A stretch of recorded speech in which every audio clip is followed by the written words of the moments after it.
Nah, hari ini saudara, tema dari firman Tuhan yang diberi di gereja ini adalah bagaimana kita ini menjadi orang-orang Kristen yang memiliki iman yang mengalahkan dunia, saudara ya.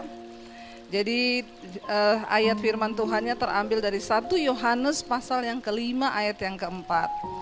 Kenapa saudara? Karena kita tahu ya, semakin tahun, semakin hari, semakin bertambah ya usia bumi ini, kata Alkitab, maka di hari-hari akhir zaman itu masa akan semakin sukar dan semua yang ada di dunia ini adalah hal-hal yang jahat dan akan bertambah jahat.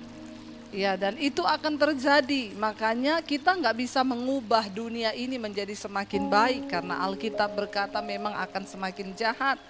Tetapi yang harus kita rubah adalah iman kita. Bagaimana kita memiliki iman yang dapat mengalahkan dunia. Ya, kita nggak bisa mengubah keadaan di sekeliling kita, tetapi kita bisa mengubah dari dalam diri bagaimana cara kita berespon terhadap semua keadaan. Iya, 1 Yohanes pasal yang keempat ayat yang kelima, kita baca sama-sama ayat yang keempat. Ayat yang keempat dulu, sebab semua yang lahir dari Allah mengalahkan dunia. Dan inilah kemenangan yang mengalahkan dunia, yaitu iman kita. Ayat 5, saya pengen kita baca sampai ayat 5, di sana dikatakan, siapakah yang mengalahkan dunia selain daripada dia yang percaya bahwa Yesus adalah anak Allah. Sebab semua yang lahir dari Allah mengalahkan dunia. Pertanyaannya hari ini, kita ini lahir dari Allah atau dari mana saudara? Karena tidak semua orang lahir kembali di dalam Kristus. Nah, hanya orang-orang yang benar-benar dilahirkan kembali di dalam Allah, dalam Kristus, itulah yang dapat mengalahkan dunia. Kita nggak bisa punya iman yang pas-pasan karena dunia ini akan semakin jahat di depan kita. Tetapi ketika kita ini sungguh-sungguh di dalam Tuhan, dalam Allah, maka dikatakan semua yang dari Allah, semua yang lahir dari Allah itu mengalahkan dunia. Dan inilah kemenangan yang mengalahkan dunia, yaitu iman kita. Tapi iman yang bagaimana saudara?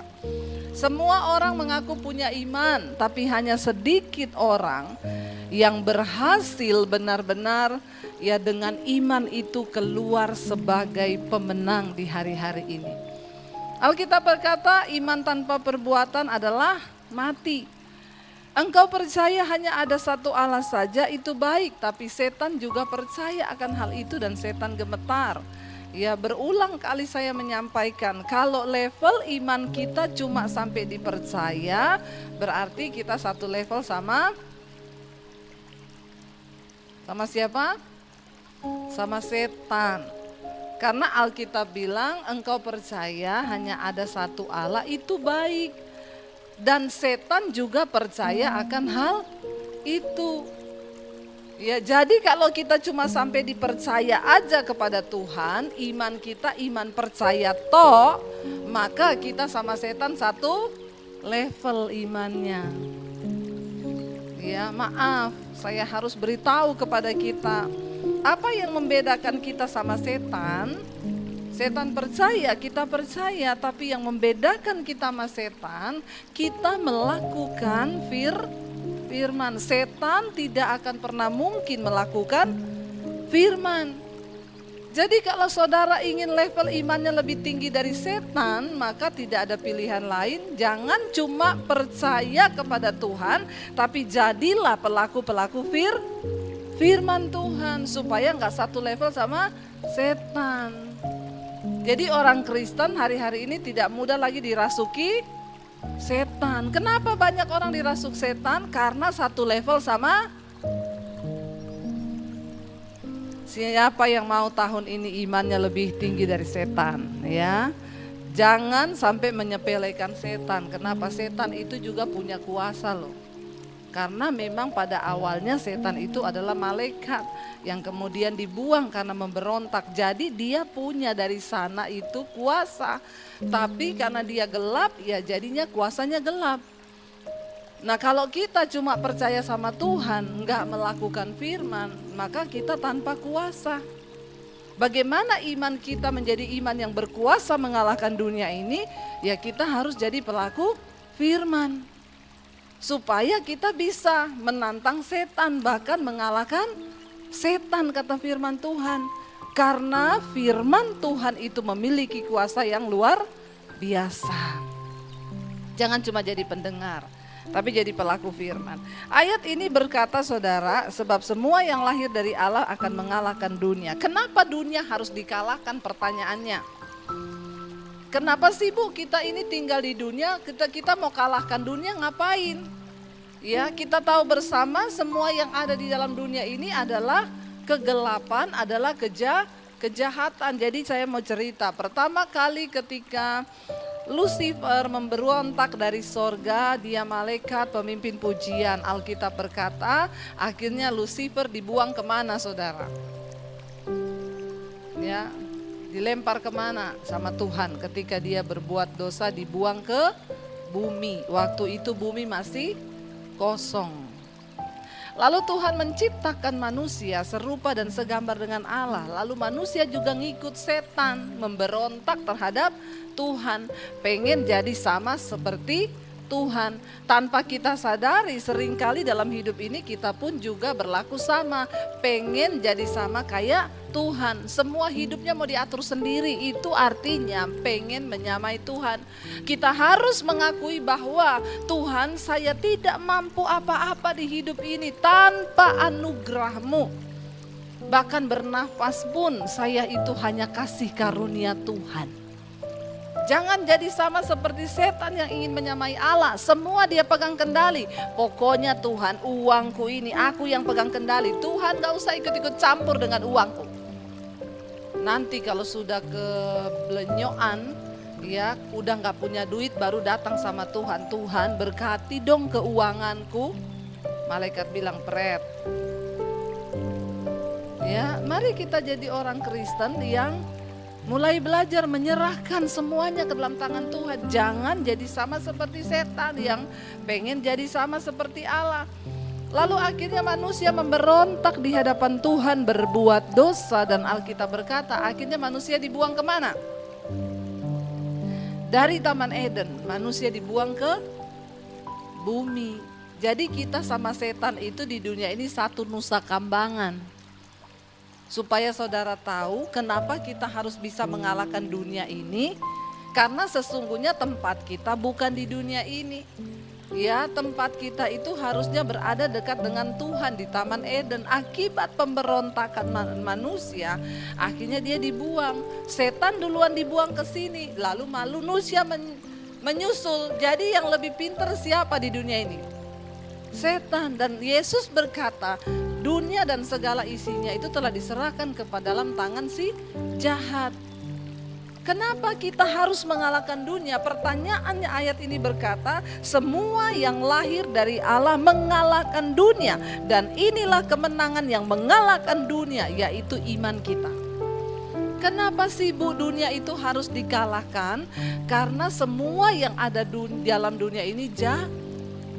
Coba kita lihat 1 Yohanes pasal yang kedua ayat yang ke-15. 1 Yohanes 2 ayat yang ke-15.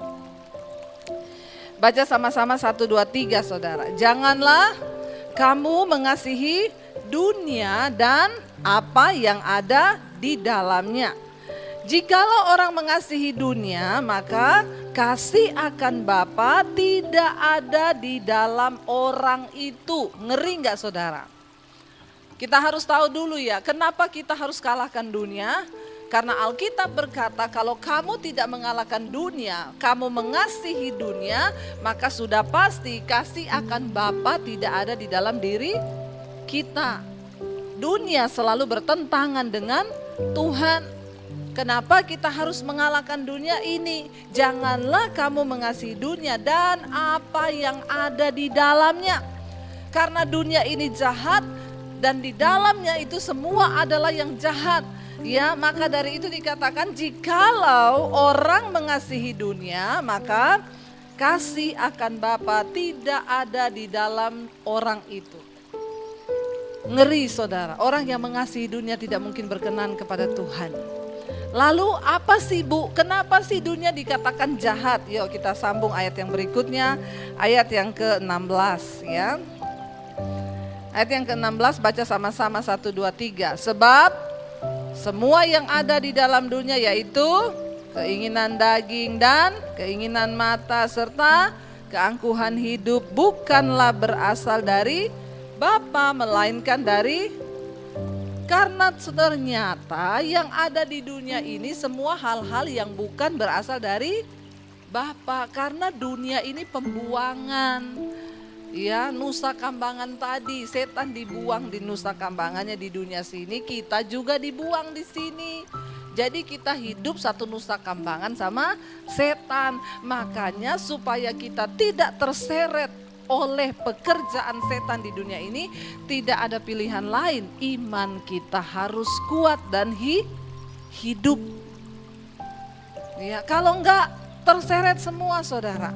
Nah ini yang ada dalam dunia ini yaitu apa yang ada dalam dunia yang bukan berasal dari Allah. Yang pertama keinginan daging. Semua kita punya daging. Punya ya, walaupun kurus tetap ada daging loh. Siapa yang paling kurus ini? Ya pasti ada dagingnya ya. Daging yang pertama saudara, Galatia 5 berkata keinginan daging itu telah nyata. Apa itu daging? Percabulan, ya, kenajisan, ya, percederaan, roh pemecah belah, perselingkuhan, amarah, kepahitan, dendam, iri hati, sakit hati. Itu semua ada di dalam daging. Jangan pikir oh saya kurus Bu, daging saya kecil. Biasanya yang kurus itu malah besar loh keinginan dagingnya. Ya, jadi kita ini nggak dilihat dari gendut atau kurusnya. Saya sih membela orang-orang yang gendut hari ini ya.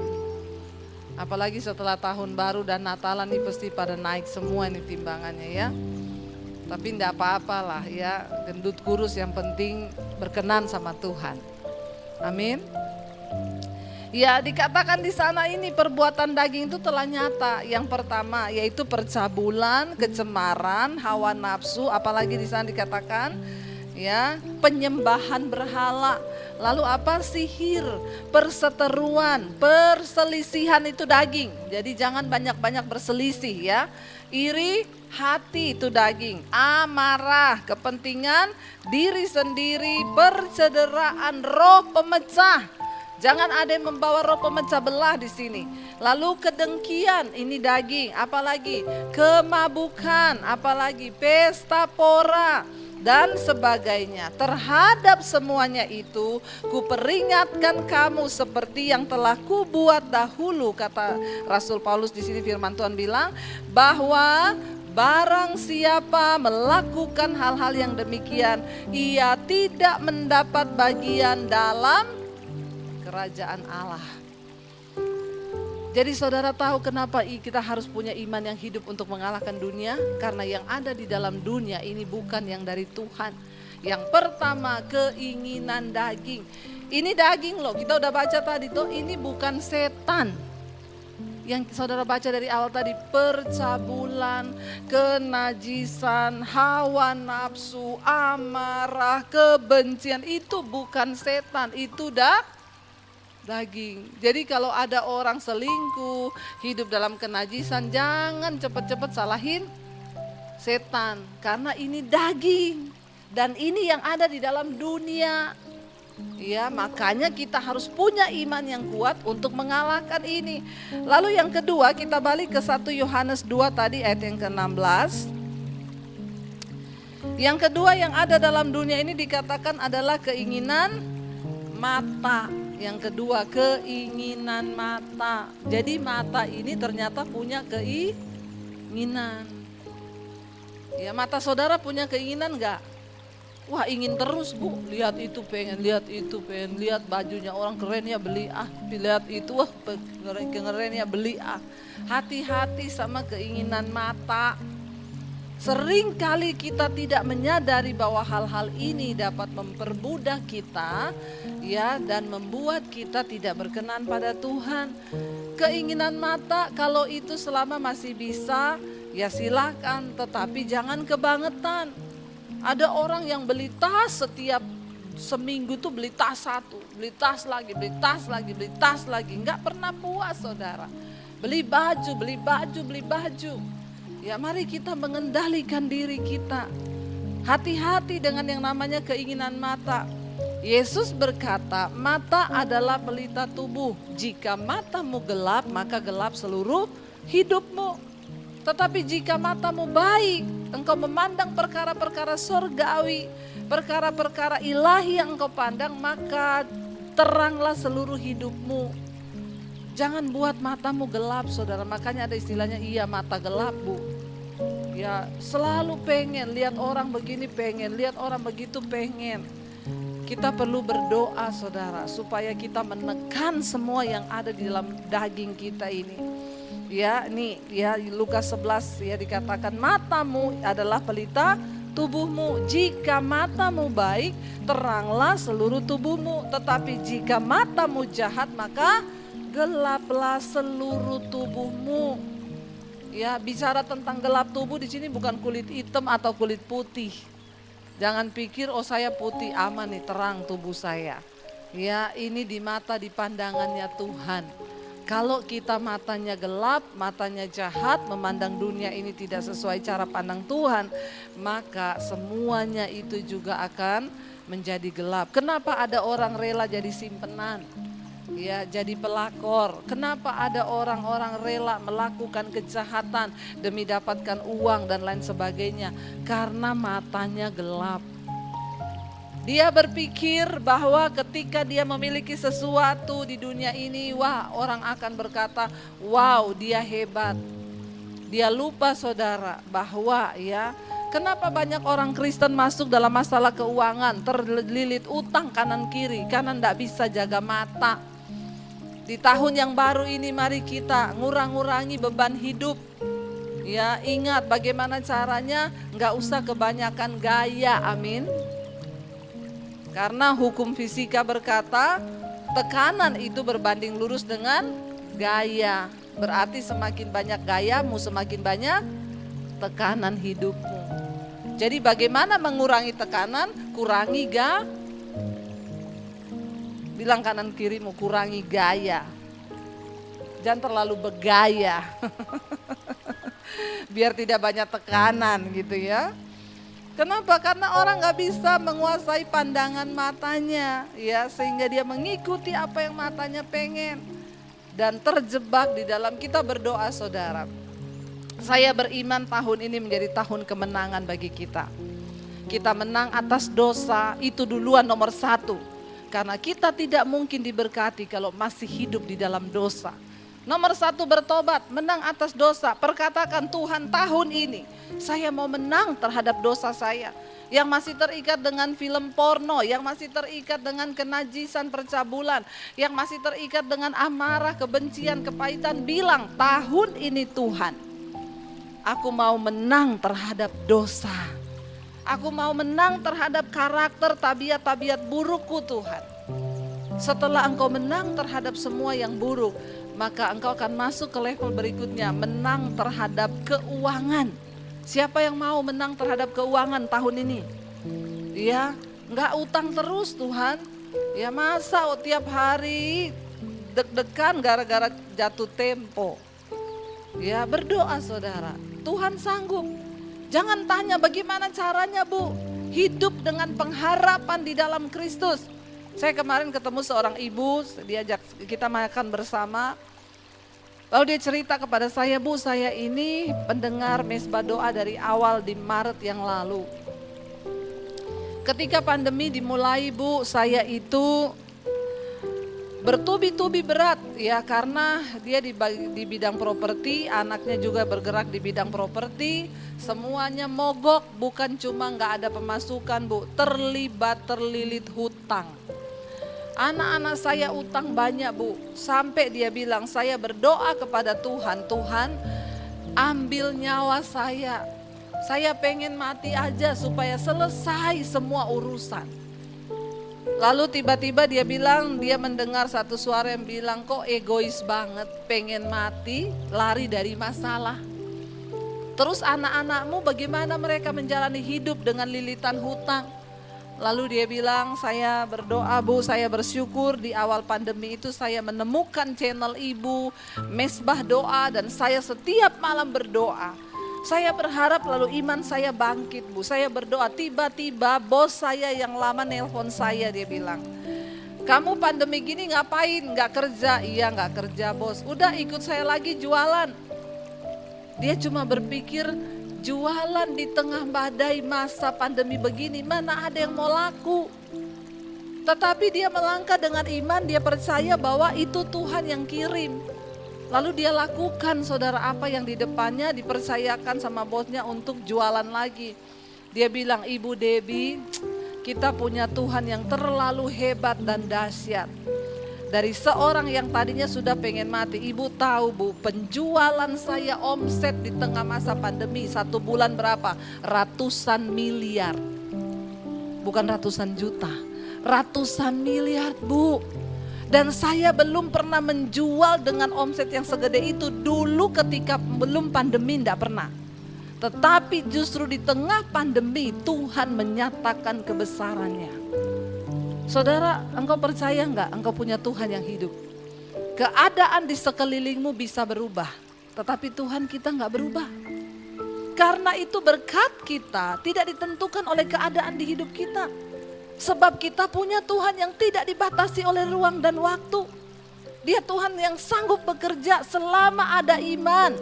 Selama ada sesuatu yang dapat Tuhan perhitungkan di dalam hidupmu sebagai sebuah kebenaran. Selalu ada jalan yang akan Tuhan bukakan.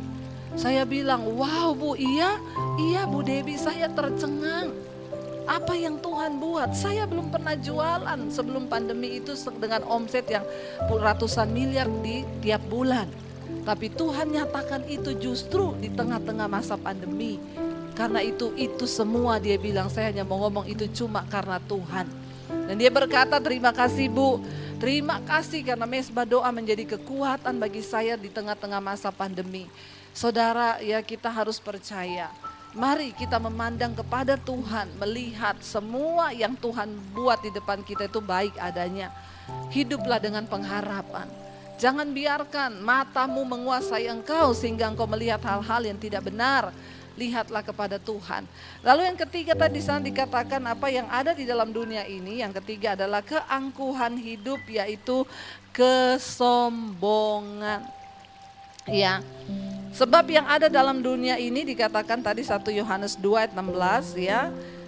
Keinginan mata serta keangkuhan hidup bukanlah berasal dari Bapa melainkan dari dunia. Ya, hidup itu ndak usah sombong-sombong, biasa aja, amin. Orang-orang itu kalau ketemu saya selalu ngomongnya gini, Bu Debbie itu rendah hati ya. Saya tanya gini, kamu tuh nilai saya rendah hati itu dari mana? Ya enggak, pokoknya ibu tuh rendah hati. Lah emang apa yang harus kita sombongkan? Kita ini napas aja pinjem dari Tuhan, amin. Napas aja kita nih pinjem dari Tuhan. Ya kemarin teman saya datang ke rumah saya, saudara, ada ucapan syukur. Dia lihat saya ngepel rumah, saya ngepel teras, saya cuci piring. Dia bilang, ya ampun, sekelas Debbie Basir masih ngepel, masih nyuci piring. Saya bilang, emang kenapa? Ya inilah kita ya.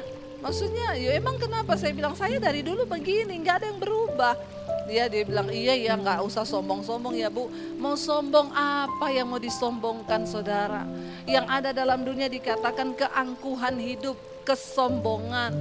Orang yang sombong itu sama dengan orang yang menentang Tuhan dan hidupnya tidak mungkin diberkati. Mari kita berdoa hari-hari ini supaya kita buang semua keangkuhan hidup. Ya angkuh. Ya kaya sombong biasa, miskin sombong juga banyak. Jadi gak kaya gak miskin, semua orang punya bakat sombong. Tapi Alkitab berkata Tuhan menentang orang yang sombong, tetapi Dia meninggikan orang yang rendah hati. Mari kita minta pada Tuhan, tahun ini kita jalani dengan rendah hati. Supaya apa saudara? Ya, supaya kita bisa mengalahkan dunia ini. Jangan sampai kita terbawa dengan apa yang ada di dunia ini. Dan ayat 17 berkata di sini, ya kita lihat ayat 17, kenapa kita harus mengalahkan dunia? Ayat 17 berkata, dan dunia ini sedang lenyap dengan keinginannya. Tetapi orang yang melakukan kehendak Allah tetap hidup selama lamanya. Kenapa kita harus kalahkan dunia? Karena semua yang dunia tidak berasal dari Allah. Dan dunia ini sedang lenyap. Jadi kalau kita ikut-ikutan mencintai dunia, maka nasib kita juga sedang lenyap. Sebagai orang percaya, kita ini tentunya Tuhan mau supaya keuangan kita itu sehat. Siapa yang mau keuangannya sehat? Angkat tangan ya, semuanya pasti mau. Artinya kalau keuangan sehat itu bagaimana? Ya, semua lancar. Ya, kebutuhan kita lancar. Cicilan juga? Siapa yang ada cicilan? Angkat tangan. Ya. Tuhan itu adalah Tuhan yang merancangkan bagi umatnya itu memiliki kehidupan keuangan yang sehat. Tuhan tidak mau anak-anaknya itu memiliki keuangan yang morat-marit, apalagi sampai harus gali lubang tutup lubang di dalam hidup. Tetapi saudara, banyak orang ingin keuangannya sehat, banyak orang ingin keuangannya diberkati, tapi sangat sedikit yang mau taat kepada firman.